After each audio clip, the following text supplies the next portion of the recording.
그저께 큰애가 식탁에서 밥을 먹고 있더라고. 그래, 뭐하냐고 이렇게 물어보는데 누군가 통화를 하면서 밥을 먹고 있는 거야. 누구냐? 그랬더니 학교 동기래.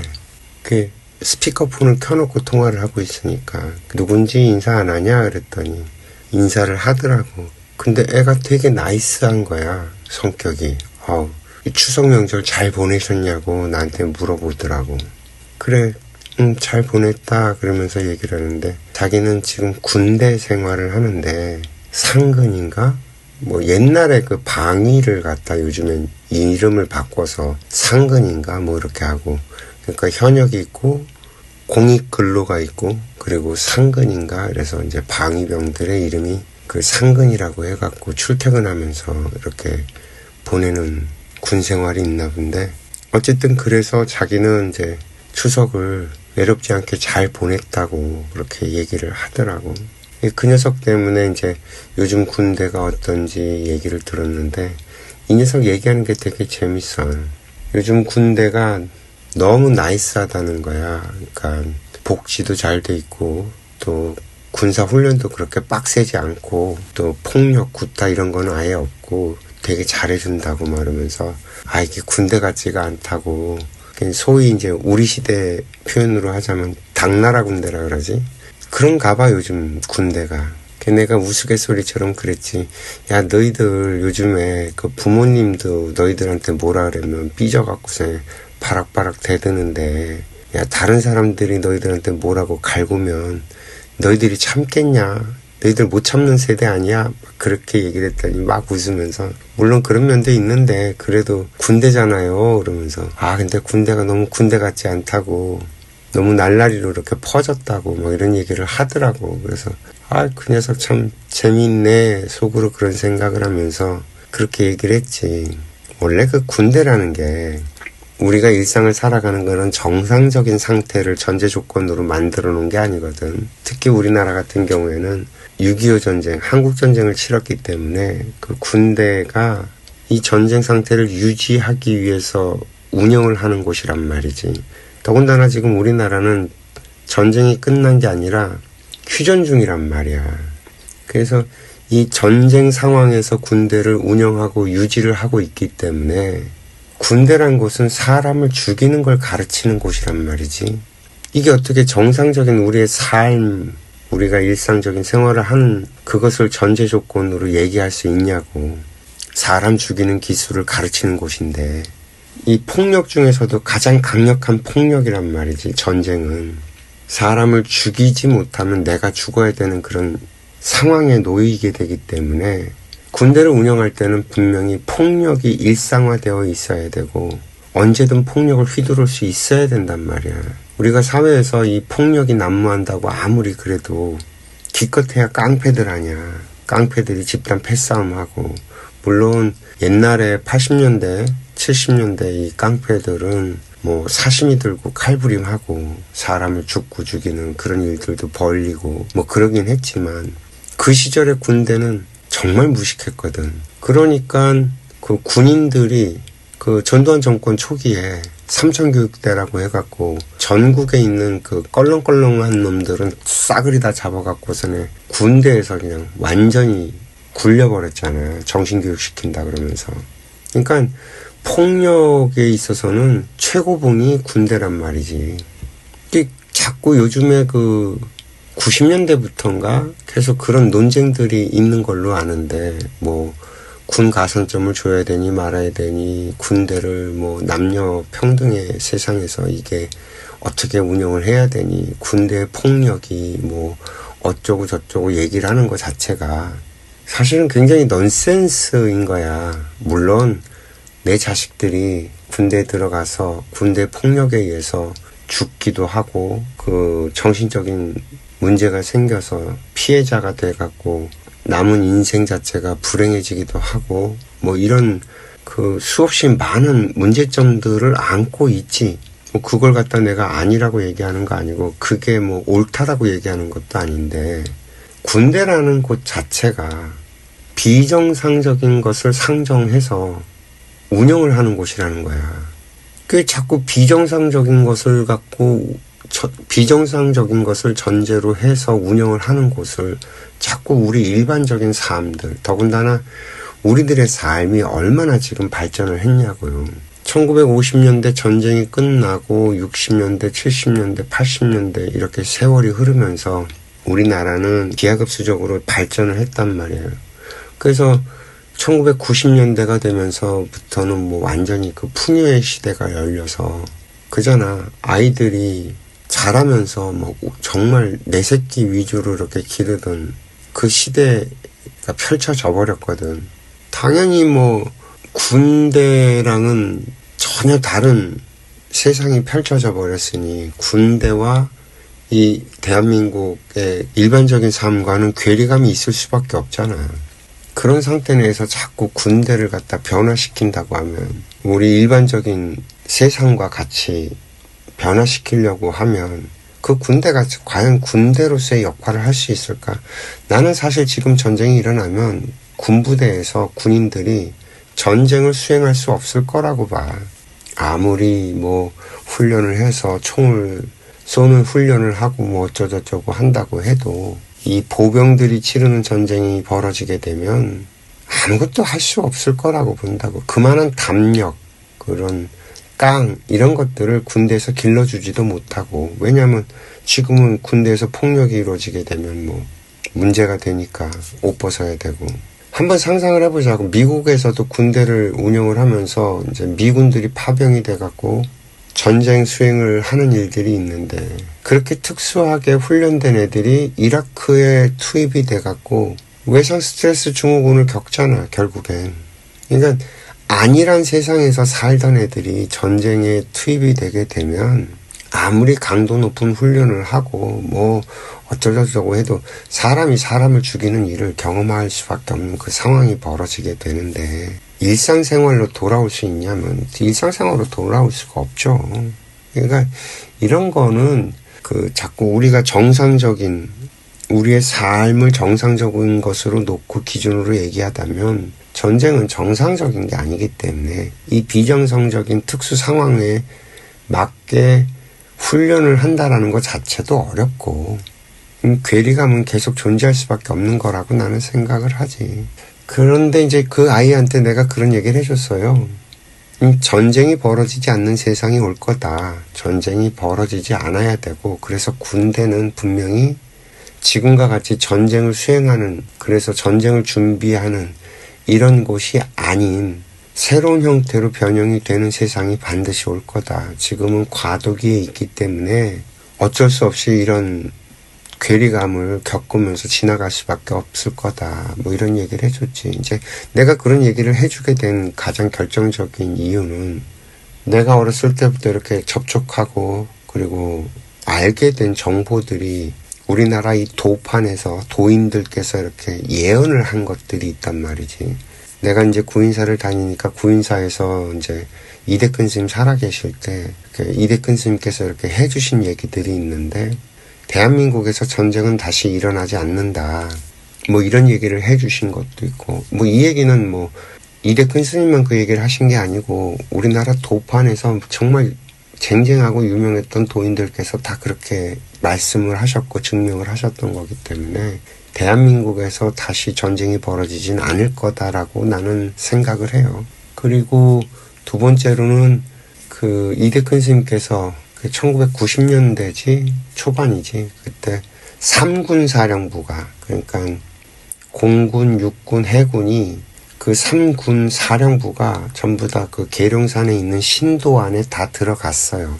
그러면서 하셨던 말씀이 이제는 대한민국을 그 어떤 나라도 침범할 수 없다라고서는 말씀하신 게 있거든. 그 계룡산 신도안이라는 곳이 그 우리나라가 이렇게 방어를 하는 뭐 이런 맥점이었던가 봐. 지리적으로, 풍수 지리적으로. 그래서 신도안의 3군 사령부가 이렇게 딱 들어서면서부터 그 이제 다시는 우리나라가 외세에 침입당하는 일이 없다라고 이렇게 말씀하신 것도 있었었고. 그 재미난 게 그 계룡산 여기가 우리나라 민족의 영산인데, 구인사 같은 경우엔 거기에 이제 금강대학교를 이렇게 세워갖고 거기서 이렇게 그 젊은 청년애들을 가르치는 일을 하고 있죠, 지금. 물론 그게 운영이 이제 제대로 다 안 돼갖고 좀 버벅버벅거리고 있긴 한데, 어쨌든 그런 것들조차도 조사 스님, 이대큰 스님이 이렇게 예언을 해놓으시고 증명을 해놓으신 것들이 있기 때문에 그렇게 이제 운영을 하는 거니까 앞으로 그게 어떻게 펼쳐져 갈지 알 수는 없지만, 어쨌든 간에 이제 군대가 그 신도안, 계룡산 신도안이라는 곳에 이렇게 자리를 잡고 있다라는 얘기는 그 뭔가 이유가 있다라는 거지. 그리고 이제 그거와 연관돼서 그 용산에 미군 기지가 다 빠져나가고 그 용산이 대한민국 국민들이 사용할 수 있는 곳으로 바뀌게 되면 이제 그때부터 우리나라가 힘을 쓰게 된다라는 얘기도 있어요. 그러니까 이제 지켜봐야지. 그래서 앞으로 미래에 나는 그런 생각을 해요. 군대가 없어질 거다. 그럼 이 군이라는 집단은 무엇을 하는 곳이냐, 이제 아마 바뀌겠지. 청년들을 가르치는 곳으로. 나는 사실 이 군대 생활이라는 게 젊은 청년들한테 굉장히 필요로 하다라는 생각을 하거든. 절도를 배운단 말이야, 군대에 들어가서. 그러니까 부모 슬하에서 곱게 자라다가 자기 멋대로 크다가 강제적으로 이렇게 징집이 돼서 들어가게 되면 거기선 단체 생활을 하게 되고 규율을 가르치기 때문에 그 규율에 맞게끔 이렇게 살아야 되는 그런 생활. 이 군대 생활이 자기 혼자 독립을 하게 되는 어떤 계기가 되어주고 모르기 때문에 군 생활을 잘만 하면 인생을 살아가는데 어떤 거대한 기틀을 만드는 곳이 되어준다라고 보기 때문에 잃어버리는 것보다 얻는 게 훨씬 더 큰 그런 인생 운영의 하나의 틀이라고 봐서, 군대가 사라진다라는 것보다는 그 군대가 전쟁을 준비하기 위한 곳이 아니라 어떤 하나의 인생 설계에 있어서 꼭 필요한 과정으로 바뀌게 되지 않을까, 뭐 이렇게 보고 있고요.